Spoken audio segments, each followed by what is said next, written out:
Poe Dameron is incompetent. I guess that's my intro. If you haven't seen Star Wars Episode 9, The Rise of Skywalker just yet, and you care about spoilers, I feel bad for you because they're everywhere, and you might as well just keep watching this video. There's just one little thing I want to talk about in Episode 9, and or rather just this whole Disney trilogy with Poe Dameron, the Fly Guy, the leader of the Resistance now. Or I guess not the Resistance anymore, because they're just the cops. It was kind of strange. In Star Wars Episode 8, he knows exactly what to do. He knows where to aim. He knows who to tell what they should do. You know, like he's a very competent leader in the thick of things. Even though it gets a lot of people killed, you know, he knows the goal. He knows the weak spots, and he can think on his feet. He's really quick, right? Yet in Episode 9, I'm going to skip all the way to the very end, when they're fighting all those Star Destroyers that have little Death Star cannons, right? He has no idea what to do. The whole time they're just scrambling, getting into dogfights, not really aiming at anything.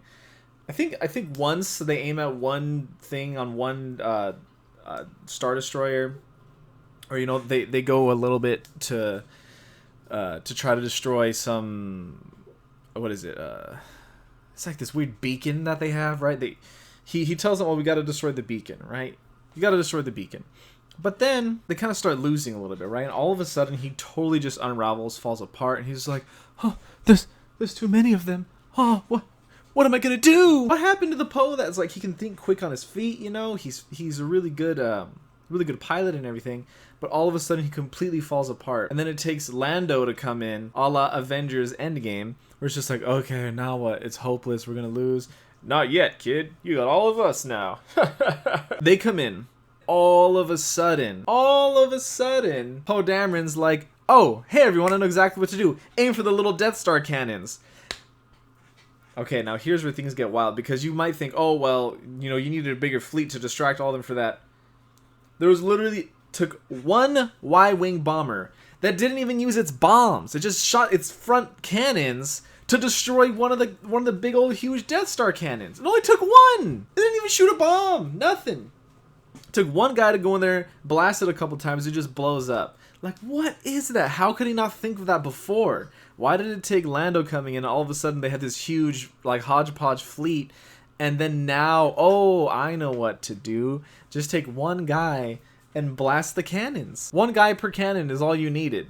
And they definitely had enough people with enough small fighters that was fast enough to go through. So I don't know why it took a whole other fleet to figure that out. And it's kind of weird too, because if you want us to take Poe seriously, he has to be competent and stuff like this. Like, oh wow, he figured it out. You know, he was able to do things on his own or whatever. I feel like they're too busy trying to shove in the importance of the old characters, which is good. I mean, but at this point in the franchise, you've already told us that they're unimportant. You know what I'm saying? You've already told us, let the past die, kill it if you have to. At this point, at least give us something to respect Poe. But no, you don't even give us that. It was just really strange, man.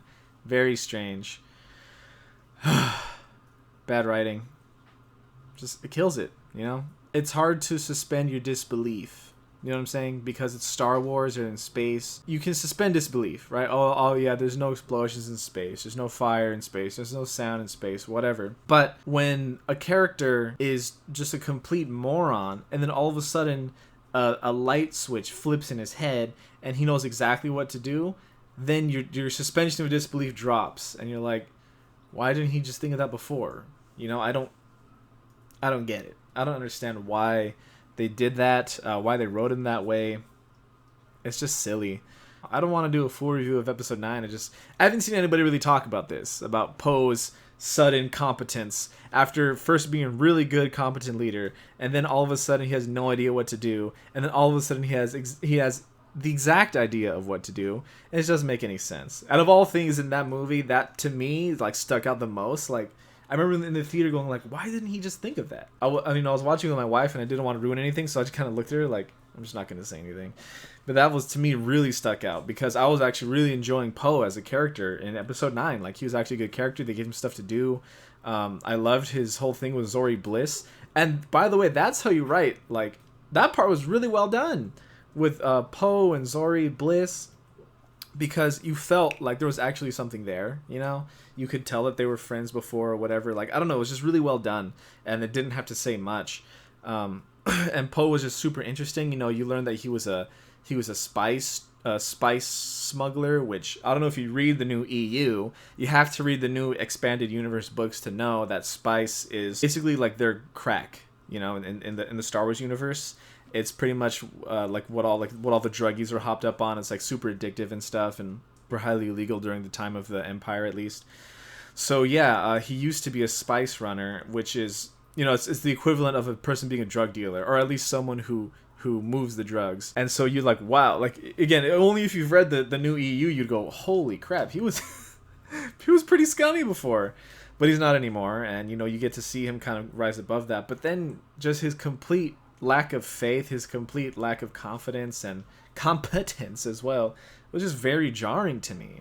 It really like slapped me in the face, like, whoa, he sucks. You know, like, why does he suck now? They flip-flopped with him for too much, you know? When you make someone doubt themselves in the element that they were confident in, it doesn't make sense. Like Luke, he never doubts himself when he's flying because he's trained with flying, right? Like, he knew how to fly already. You know, at least it was explained that he has experience with it. But then he has this doubt when he's learning to be a Jedi because it's completely new to him. You know, that's his challenge. That's where his doubt is. And you can be like, okay, this makes sense. But when the dude, like, his whole life is fighting and thinking on the spot, and all of a sudden he has no idea what to do, it's just like, it's hard to reconcile that. To just look at it and go like, yeah, I'm okay with this.